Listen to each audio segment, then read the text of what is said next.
জাহিদুল ইসলাম আলভী আপনি লিখেছেন, শাওয়াল মাসের 6 রোজার নিয়ম ব্যাপারে যদি একটু বলতেন। ভাই আলভী, শাওয়াল মাসের 6 রোজা এটা শাওয়াল মাসের প্রথম দিন, ঈদের দিন ছাড়া এরপর আপনি পুরো মাসের মধ্যে রাখলেই হবে। ধারাবাহিকভাবে রাখেন কিংবা ভেঙে ভেঙে রাখেন, সেটা একান্তই আপনার ব্যাপার। যে কোনোভাবে আপনি এই রোজা রাখলেই হবে। সো যে কোনো মূল্যে আপনি শাওয়ালের 6টা রোজা রাখবেন, ভেঙে ভেঙে হোক আর একত্রে হোক। সোমবার, বৃহস্পতিবার কিংবা চাঁদের 13, 14, 15 এই দিনগুলোর সাথে মিল করে যদি আপনি রোজা রাখেন, তাতেও ইনশাআল্লাহ বেদিন আপনার রোজা আদায় হয়ে যাবে।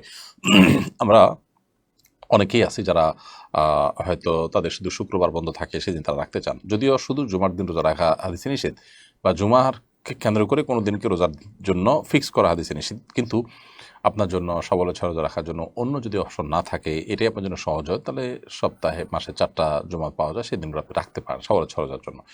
তো যে কোনো মূল্যে পুরো মাসের রোজাগুলো আপনি রেখে ফেললেই হবে ইনশাআল্লাহ বিদিনা। তবে যদি কোনো কাজা রোজা থাকে, তাহলে কাজা রোজাকে আগে রেখে তারপর এই রোজাগুলো রাখা অধিকতর উত্তম।